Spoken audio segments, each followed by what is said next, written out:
Hello everyone, welcome to my channel. I am Paniksha Bharadwaj. तो आज के लेक्चर में हम क्लास 10th की एसएसटी के पॉलिटिकल साइंस का chapter number 2 that is federalism, इसके बारे में पढ़ेंगे। फेडरलिज्म का अगर आप हिंदी में मतलब समझें तो वो होता है संघवाद, ठीक है। और अगर आप इसको सिंपल इंग्लिश में समझना चाहें तो दैट मीन्स के जॉइंट और कंसोलिडेटेड, ठीक है। तो मतलब यानी कि जॉइंटली, यानी कि इकट्ठे होकर क्या करना, रन करना गवर्नमेंट को, या कुछ भी आप बोल सकते हो, ठीक है। फर्स्ट आपका चैप्टर का सेकंड नाम, ये आपका चैप्टर नंबर सेकंड है, दैट इज फेडरलिज्म।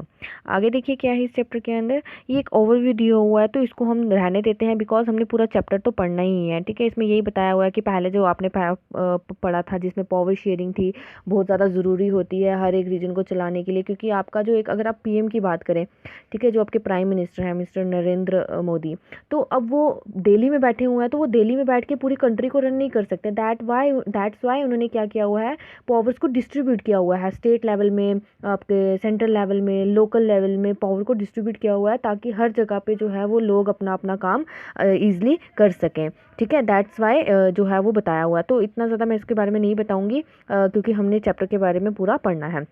यहाँ पे यही बोला हुआ है कि फेडरलिज्म क्या है। तो अगर आप पहले चैप्टर की बात करें तो आपने वहाँ पे पढ़ा था कि बेल्जियम और श्रीलंका की कंडीशन कैसी थी, उसके बारे में आपने पढ़ा था। तो अगर आप थोड़ा सा वो उसके बारे में सुनना चाहें तो आपको पता है कि बेल्जियम की पावर जो थी, कॉन्स्टिट्यूशन जो बनाया गया था उसके अंदर जो चेंजेस लाए गए थे, उसमें बेल्जियम की जो पावर्स थी, यानी कि जो सेंट्रल गवर्नमेंट के पास पावर्स थी वो थोड़ी कम कर दी थी और कुछ पावर जो थी वो रीजनल गवर्नमेंट को दे दी थी। उसके बाद रीजनल गवर्नमेंट जो थी वो बेल्जियम के अंदर जो था वो पहले से एग्जिस्ट कर रही थी, लेकिन उनके पास कुछ पावर्स नहीं थी। लेकिन अब उन्हें जो था वो पावर्स और रोल जो था वो उनका दे दिया था।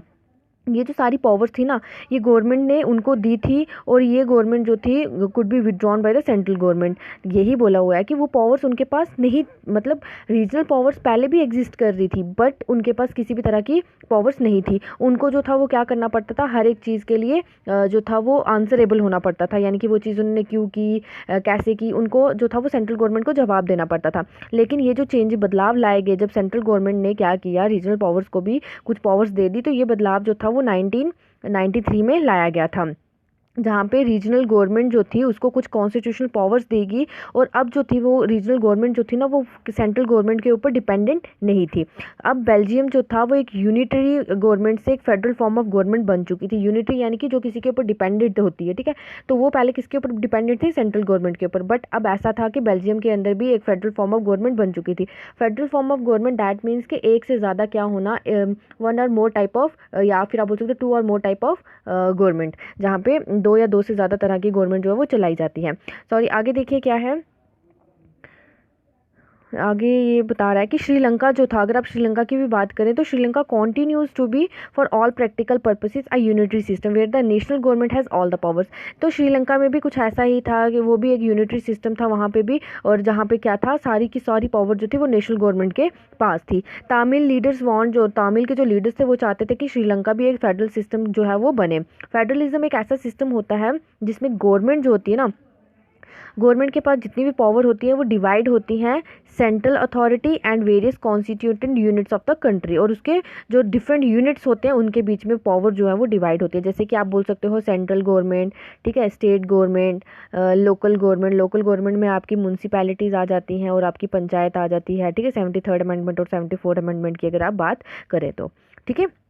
देन आगे क्या बोल रहा है कि यूजली एक फेडरेशन जो है, इसके दो तरह के क्या होती है, गवर्नमेंट्स होती है। फेडरेशन जो होती है, मैंने आपको बताया संघवाद, जॉइंट बोल सकते हो आप। तो फेडरेशन में दो लेवल्स होते हैं गवर्नमेंट के। पहला जो है वो क्या है, one is the government for the entire country that is usually responsible for a few subjects of common national interest.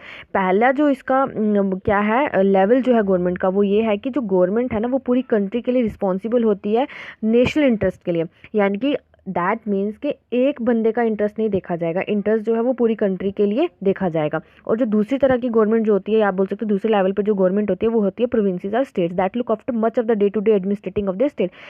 That means कि जो दूसरी तरह की, पहला जो पॉइंट आ गया ना, दो तरह की गवर्नमेंट बताई इन्होंने फेडरेशन में। पहली जो होती है वो ये होती है कि वो पूरे वर्ल्ड के इंटरेस्ट को लेकर चलती है, और अगर आप दूसरी तरह बात करें तो वो क्या होता है, वो पूरी स्टेट टू स्टेट इंटरेस्ट को लेकर चलती है।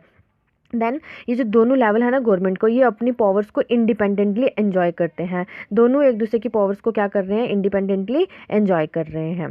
देन आगे देखिए क्या है, आगे देखिए क्या बता रहा है कि ये एक मैप के थ्रू बताया है कि फेडरेशन गवर्नमेंट जो है वो कहाँ कहाँ पे है। तो इन्होंने बोला 193 कंट्रीज़ थी, टोटल कंट्रीज़ है, और उन कंट्रीज़ में से 25 गवर्नमेंट कंट्रीज़ जो है उनकी फेडरल पॉलिटिकल सिस्टम है।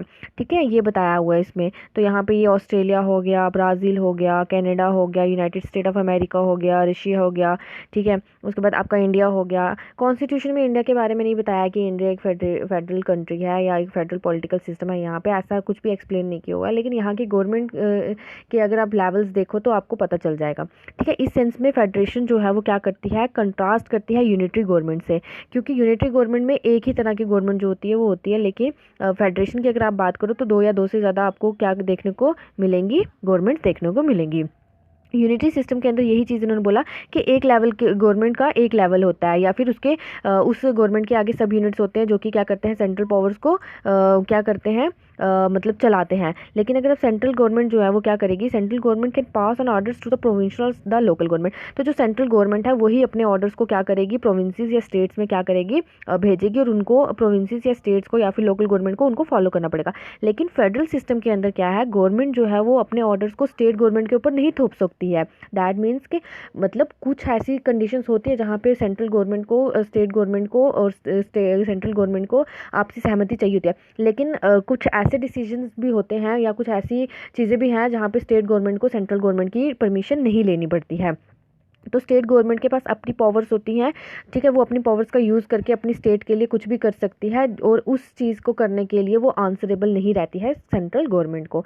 दैट मीन्स के स्टेट गवर्नमेंट के पास अपनी कुछ पावर्स हैं, और उन पावर्स का यूज़ करके वो अपनी स्टेट के लिए कुछ ना कुछ कर सकती है, और उसको आंसर नहीं करना पड़ता है किसको, सेंट्रल गवर्नमेंट को।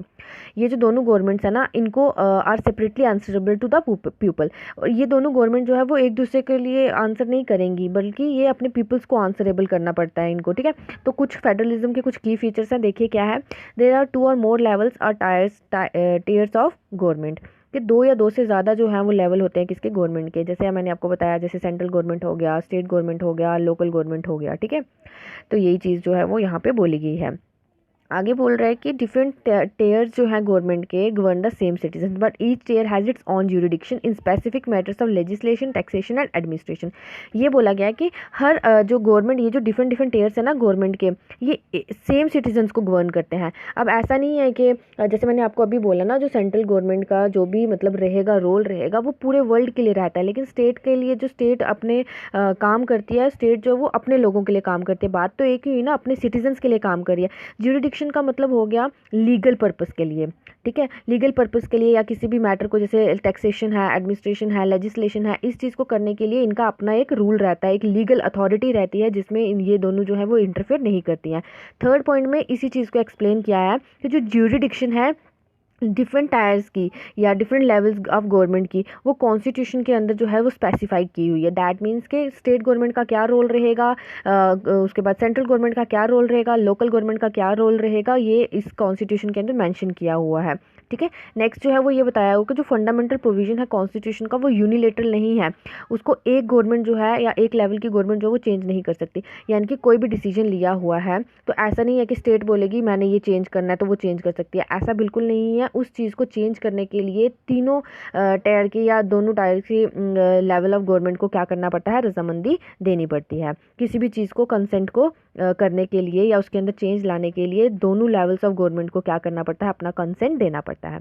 फिफ्थ आ जाता है, जो कोर्ट है ना, उसके पास पावर है कि वो क्या कर सकती है, यानी कि कॉन्स्टिट्यूशन ने उसको पावर दी हुई है कि वो इंटरप्रिएट कर सकती है डिफरेंट लेवल्स ऑफ गवर्नमेंट की पावर्स के बीच में।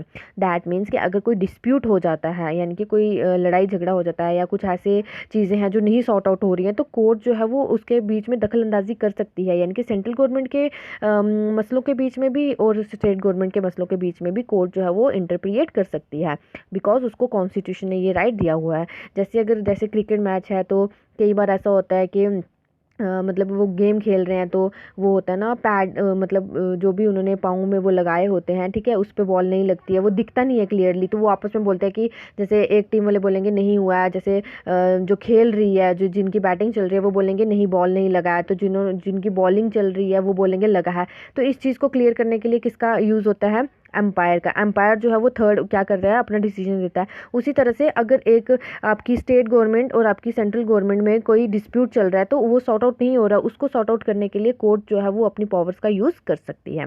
नेक्स्ट जो है, sources of revenue for each level of government are clearly specified to ensure its financial autonomy.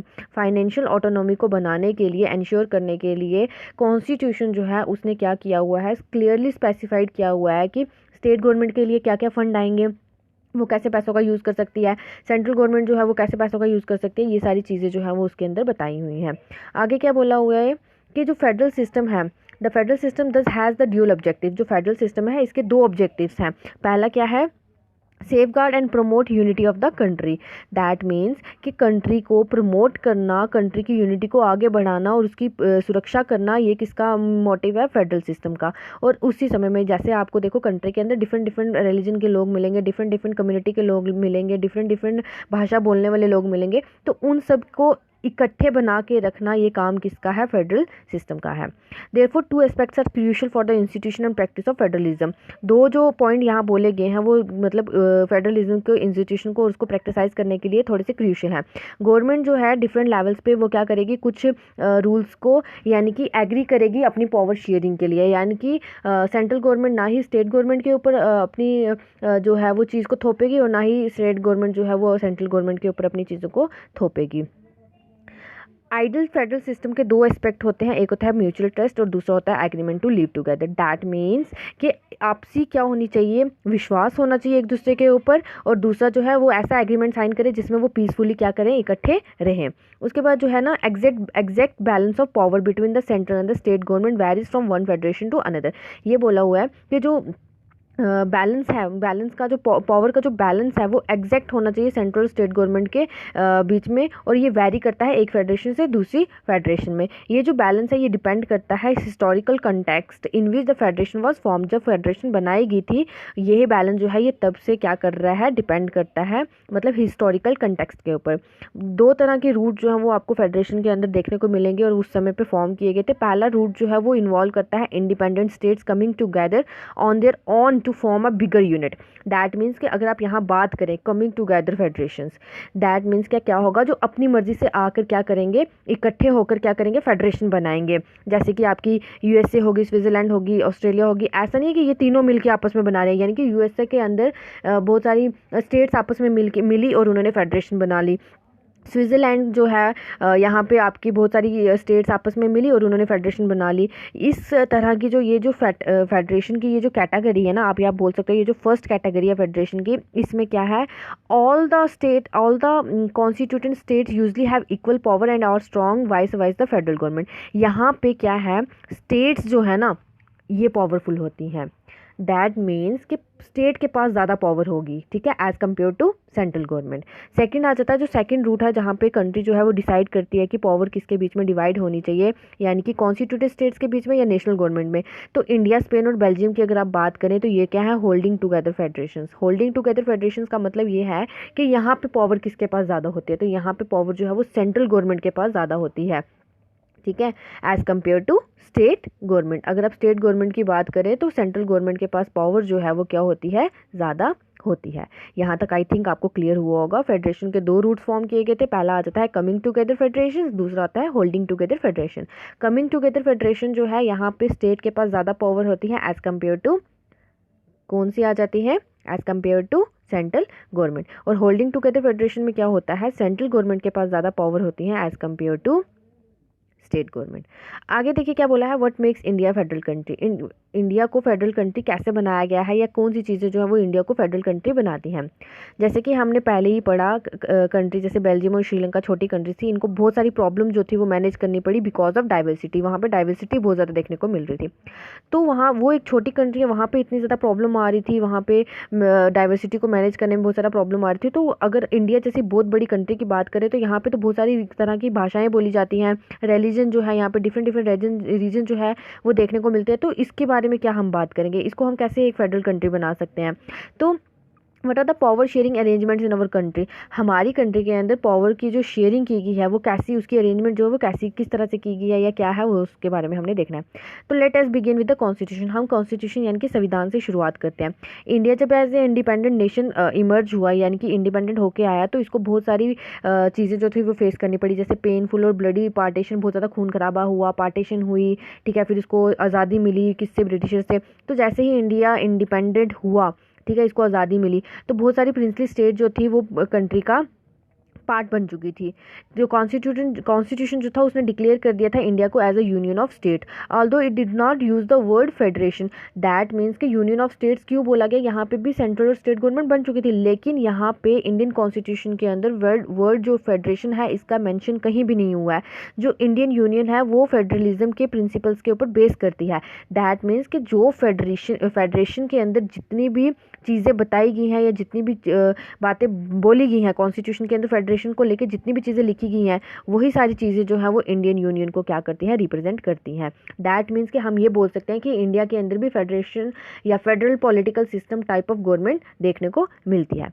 तो अगर आप बात करें 7 फीचर्स की, जो कि अभी हमने फेडरलिज्म के बारे में पढ़ा, अगर आप उनके बारे में पढ़ेंगे तो आप ये चीज़ें कह सकते हैं कि ये सारी चीज़ें जो है ये इंडियन कॉन्स्टिट्यूशन के अंदर भी अप्लाई की गई हैं। कॉन्स्टिट्यूशन जो है वो क्या करता है, जो हमारा कॉन्स्टिट्यूशन है ना, जब वो बनाया गया था तो उसके अंदर जो है वो 2 टायर सिस्टम जो है वो गवर्नमेंट का बताया गया था। पहला था यूनियन गवर्नमेंट, जिसको आप सेंट्रल गवर्नमेंट भी बोलते हैं, जो कि रिप्रेजेंट करता है यूनियन ऑफ इंडिया को, और दूसरा जो है और वो किसको रिप्रेजेंट करता है, स्टेट गवर्नमेंट को। लेटर क्या है, मतलब जब कॉन्स्टिट्यूशन ओरिजिनली बनाया गया था तब 2 जो टियर थी गवर्नमेंट की या 2 लेवल जो थे गवर्नमेंट के वो बताए गए थे। पहला कौन सा था, पहला था आपका सेंट्रल गवर्नमेंट और दूसरा था आपका स्टेट गवर्नमेंट। लेकिन बाद में क्या हुआ, ऐड किया गया 3rd टियर को, ठीक है, फेडरलिज्म के, वो ऐड किया गया था, वो था आपका क्या, panchayat and municipalities. 73rd amendment act के through and 74th amendment act के थ्रू जो है वो इसको ऐड किया गया था 3rd टायर को, ठीक है।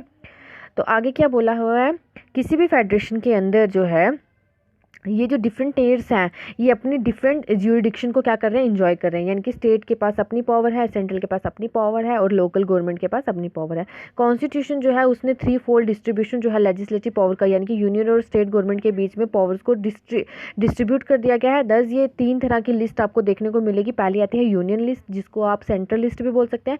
इसमें कौन कौन से सब्जेक्ट जो है, यानी कि यूनियन लिस्ट जो है वो किस किस के लिए लॉ बना सकती है या उसके हाथ में कौन कौन सी चीज़ें हैं, वो है आपकी जैसे डिफेंस जो है कंट्री का, ठीक है, फॉरेन अफेयर्स हो गया, बैंकिंग हो गया, कम्युनिकेशन हो गया, करेंसी है, जितने भी इससे रिलेटेड जो भी इशू होगा, डिसीजन जो होगा वो कौन लेगा, आपका सेंट्रल गवर्नमेंट और यूनियन लिस्ट, ठीक है। आगे क्या बोला हुआ है, इनसे मतलब इनके रिलेटेड कोई भी पॉलिसी बनानी होगी, इनके मैटर्स के ऊपर कोई भी पॉलिसी बनानी होगी, वो कौन करेगा, पूरी कंट्री के अंदर वो बनाएगी आपकी यूनियन लिस्ट। यूनियन गवर्नमेंट जो है वो क्या करेगी, अकेले ही लॉ बनाएगी इन सब्जेक्ट्स के ऊपर, और वो सारे लॉ जो है वो यूनियन लिस्ट के अंदर मेंशन किए गए हैं। स्टेट लिस्ट जो है ये क्या है, स्टेट लिस्ट जो है वो कौन कौन से सब्जेक्ट्स को कंटेन करती है, जैसे पुलिस हो गया, ट्रेड हो गया, कॉमर्स हो गया, एग्रीकल्चर हो गया, इरीगेशन हो गया, और लोकल इंपॉर्टेंट जो स्टेट लेवल के जितने भी मेन मैटर्स होंगे या डिसीजंस होंगे वो कौन लेगी, आपकी स्टेट लिस्ट लेगी। और स्टेट गवर्नमेंट जो है वो क्या करती है, लॉ अकेली लॉ बनाएगी, और स्टेट लिस्ट के अंदर इनके लॉज जो है वो क्या होते हैं, मेंशन होते हैं।